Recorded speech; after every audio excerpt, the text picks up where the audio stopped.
Welcome to the Catholic Table Talk podcast. This is where everything Catholic is on the table.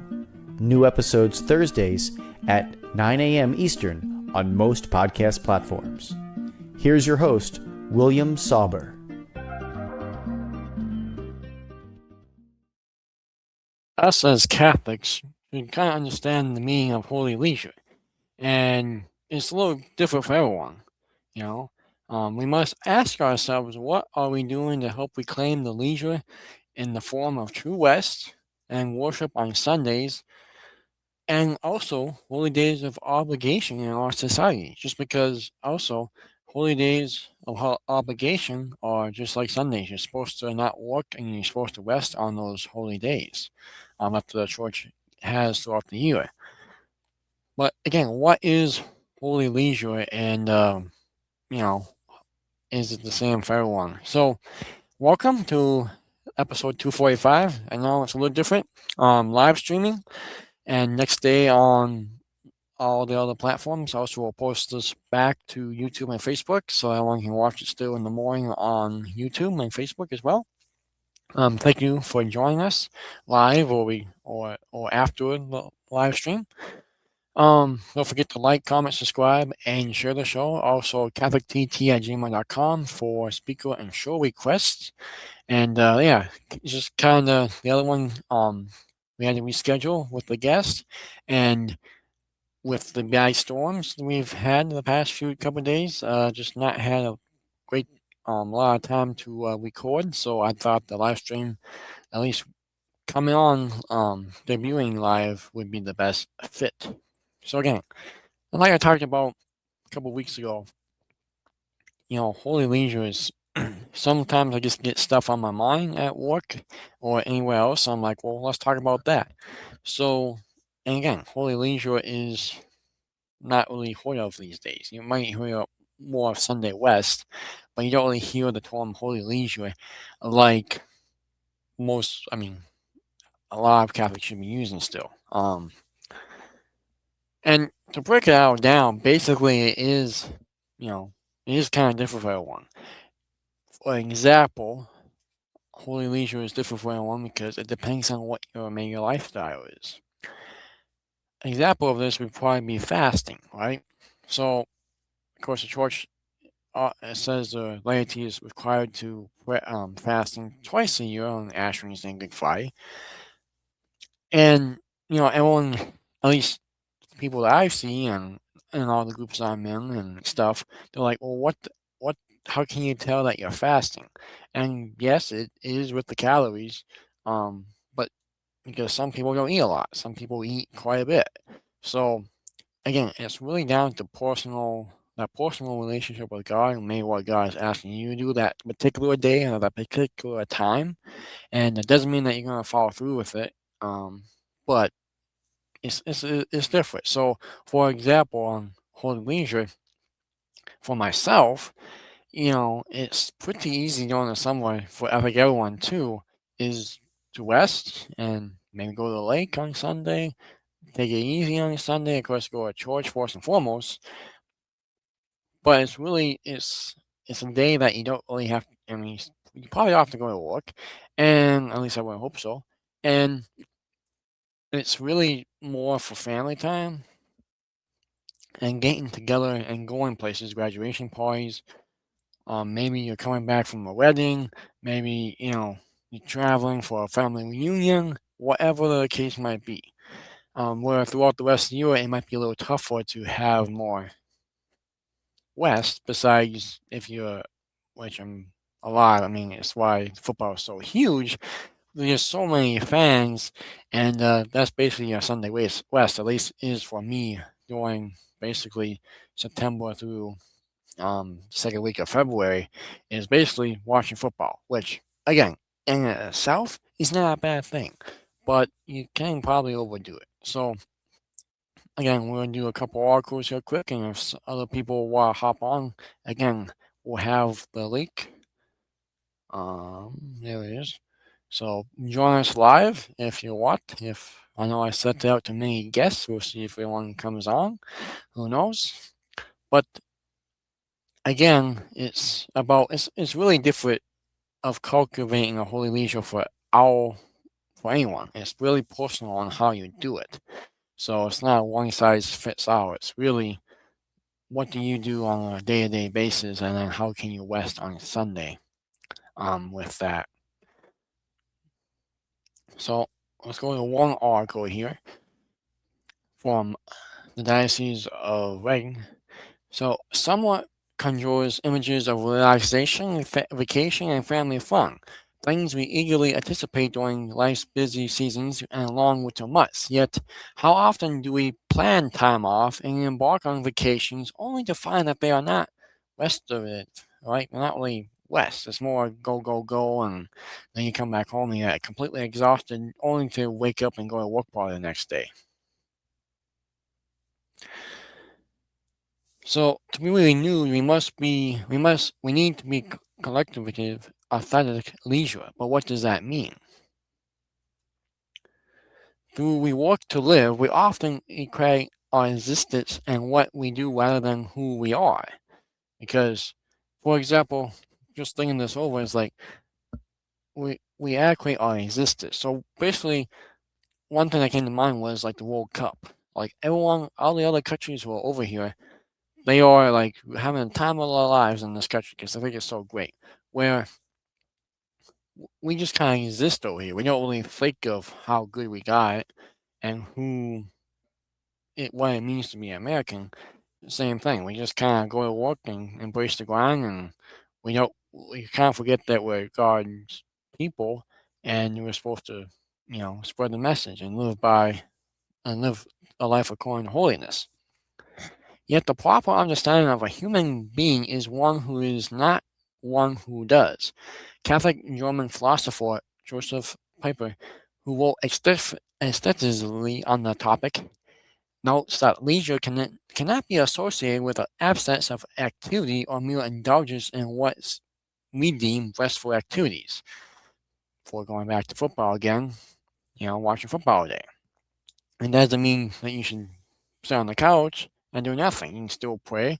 You can still maybe go to church Sunday afternoon and spend an hour with God in the adoration.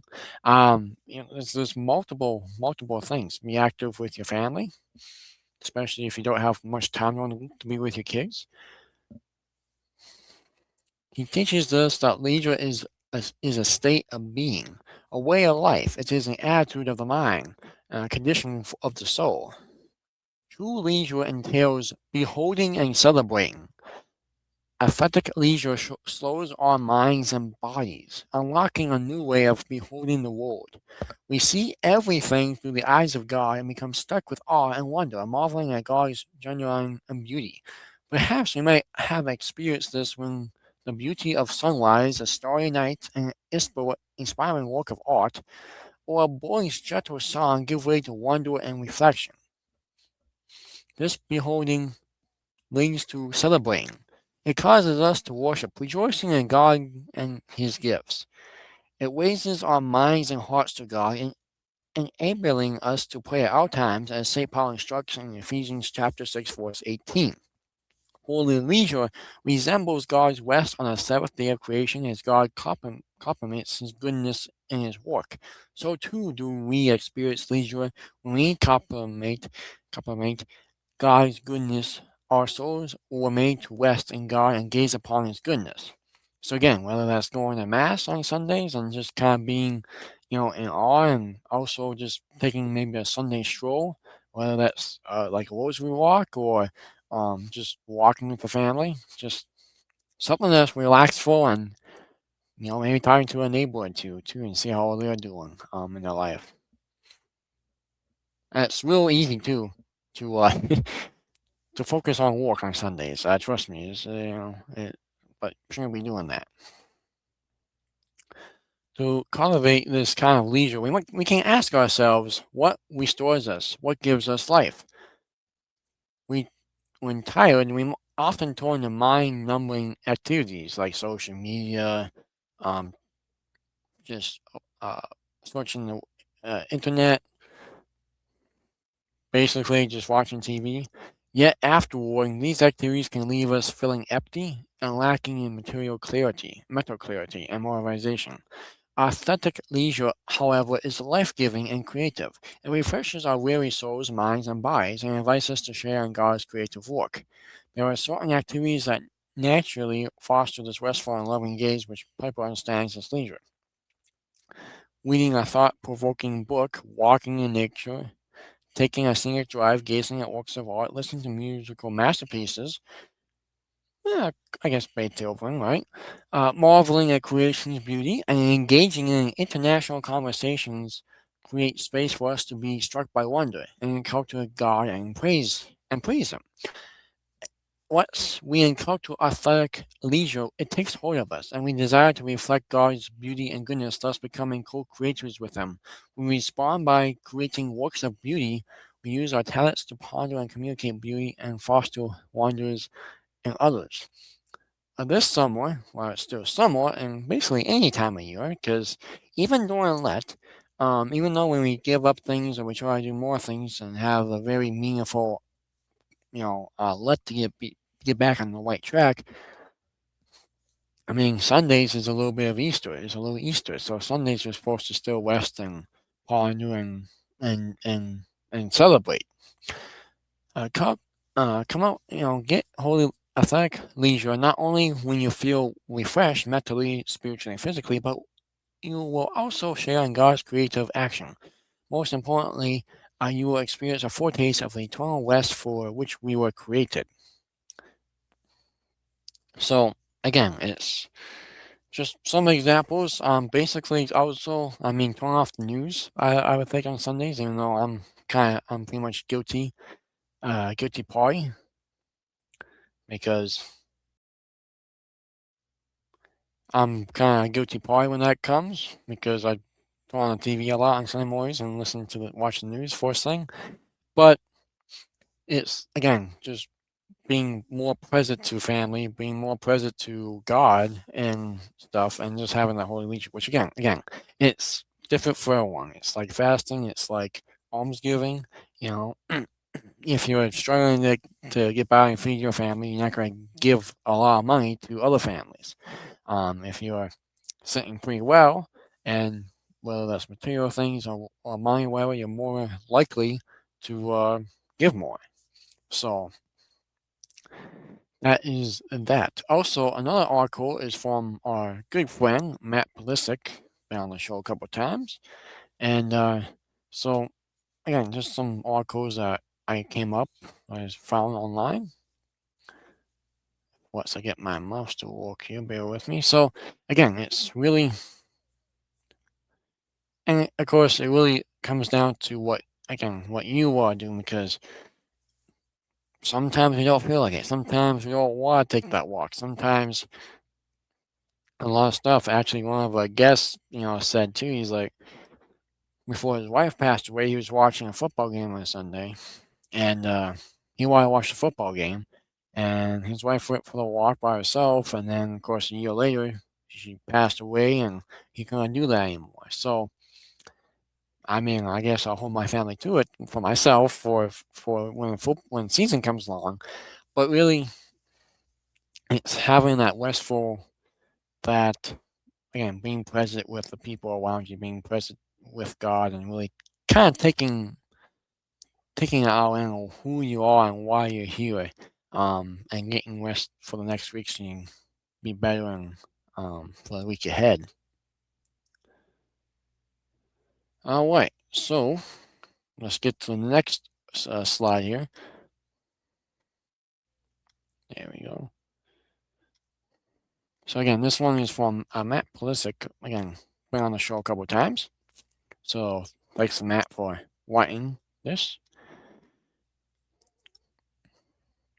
So he says, Catholic Apologetics 28. The modern world has lost the true conception of leisure. And he talks and illustrates philosopher Joseph Piper again. He makes the claim that the reconstruction of Western culture demands a rebirth of the notion of leisure. Leisure is distinct from the state of inactivity, because it is based on festival and affirmation of the world and for what the world truly is. This takes place most respectively in the festival, which is founded on the concept of worship, which is the recognition that that man is dependent on God. What then does it mean to be at leisure? And what is the act that is most important to leisure? Proclamation. In the period of Reconstruction after the end of the Second World War, the acclaimed goal was restoration of Western civilization.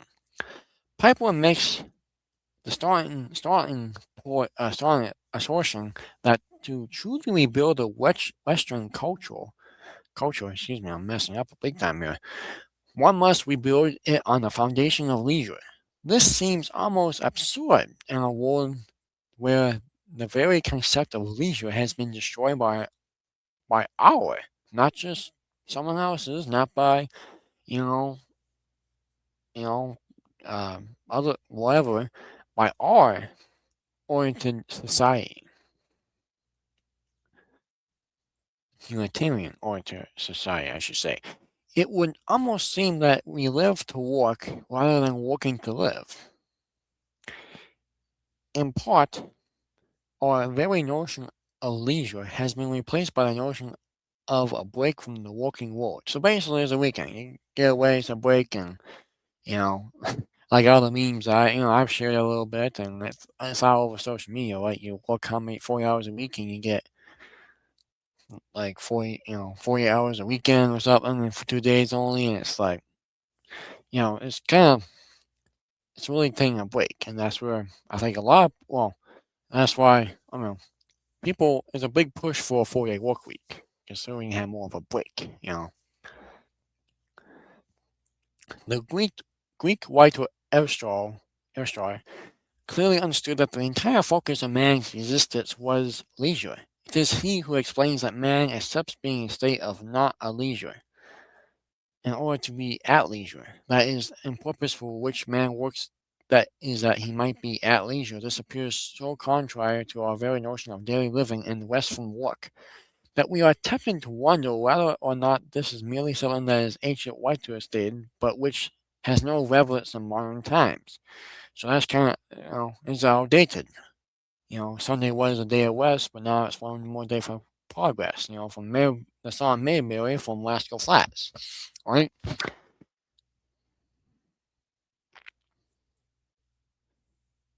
If one is tempted to dismiss the saying of Aristotle,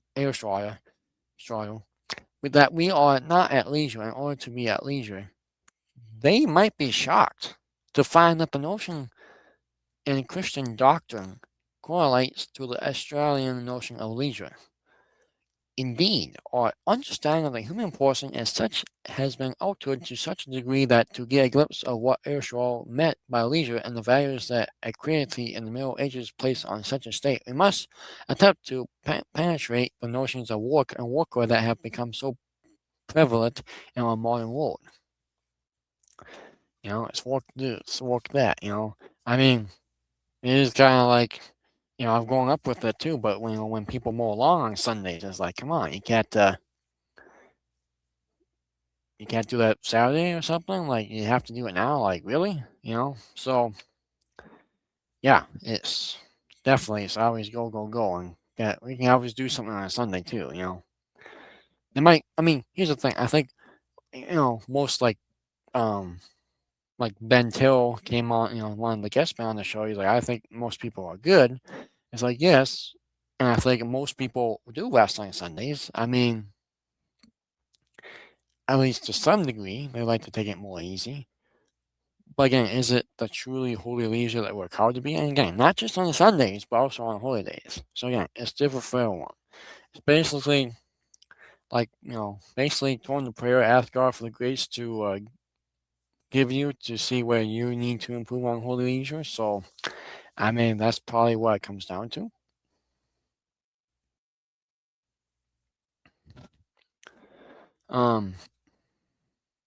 There we go. On the long talking me here.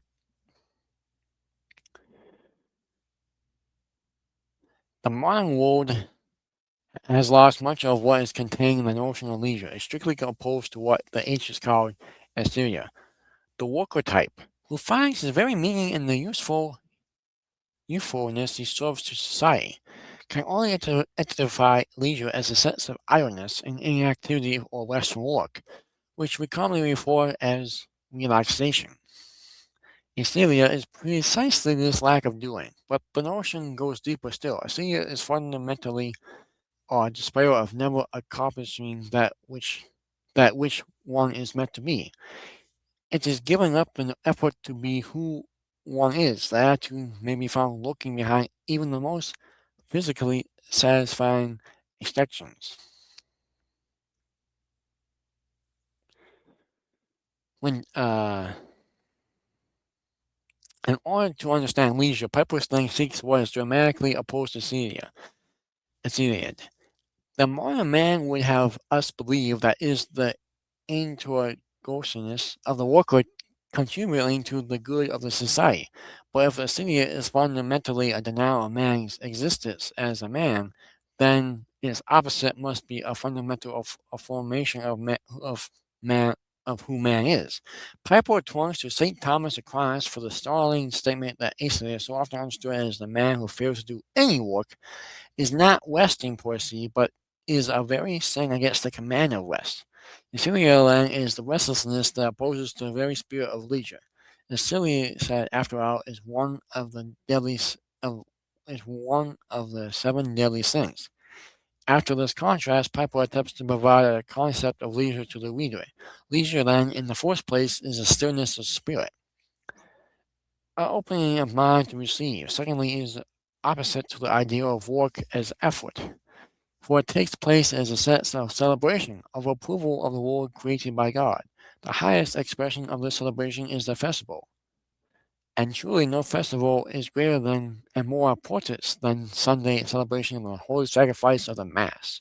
Thirdly, leisure must be understood as opposed to the concept of break from work. A break is meant to afford man the ability to continue working. The break is fundamentally for the sake of work. Leisure, through truly refreshing, derives this freshness from the very fact that it is for its own sake. It is not only accidental that man is better able to work after being at leisure. Leisure is not about making the worker a better functionality, but about making him more human. And participating in leisure, something of the human is left behind and its spark is divine achieved. So again, like we talked a lot about during Lent, you know, and Advent, especially those two seasons, and anytime it's like turning back to God, you know, and really, again, going back down to that human level of stuff. So continuing,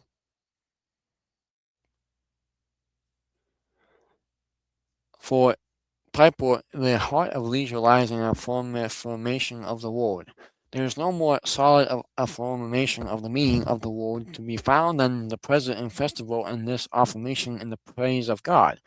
The Creator, the festival derives its entire meaning from the aspect of worship presented in it. Thus, leisure too is based primarily in worship.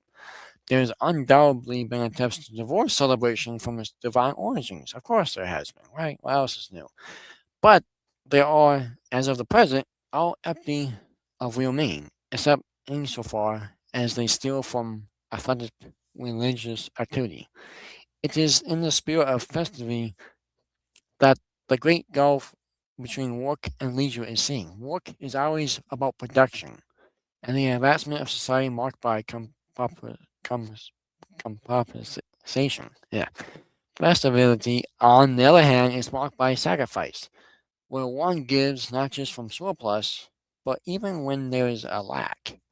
This fundamentally opposed to the notion of useful endeavors. The question of what one is to do is then posed, and Piper replies more along the lines of what not to do than what to do. Leisure, certainly then, with its greatness, expression, and worship celebration, arises naturally in a Catholic culture, but Piper warns that trying to re-establish the leisure as a method for restoring culture is to defeat the very purpose of leisure. Leisure must truly be for its own sake. It can never be a means to an end, and thus it can never be done for the sake of restoring culture. I mean, I think too, with the world that we live in, I mean, if people are not going to, follow the gospel and follow Christ, not believe there's a God or whatever, how are they going to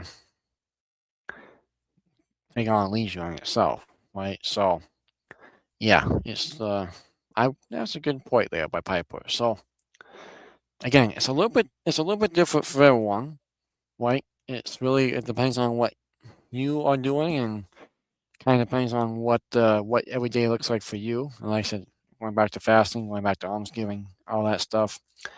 But again, it's not just during Sundays; it's also during holy days. Whether if you still have to work or not, but just taking that leisure time to going to mass and trying to do not so much homework or home projects when you get off of work, and having that holy leisure. And again, not the idleness. I mean, you can be idleness on the couch and like I said, watch football, do nothing.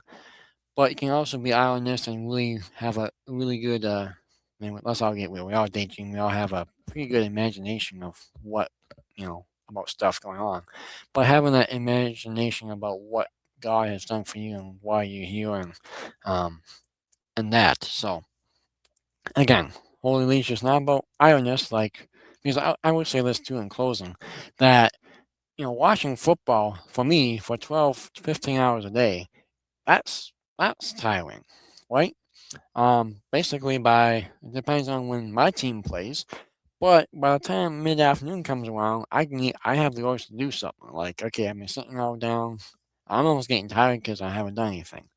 So again, it's not about being idleness, but still being present, being in the spirit, and really, again, not taking a break from work, but just really allowing this refresher for the soul and the body, but for the soul, importantly, because that's what all that matters in the end.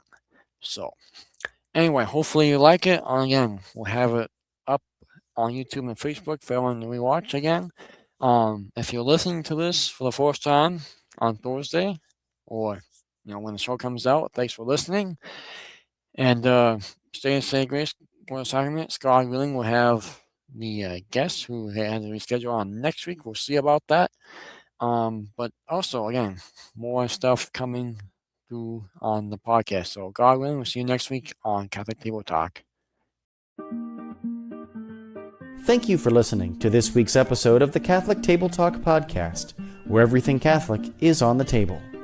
Don't forget to subscribe to Catholic Table Talk on your favorite podcast platform to get new episodes delivered directly to you every Thursday at 9 a.m. Eastern.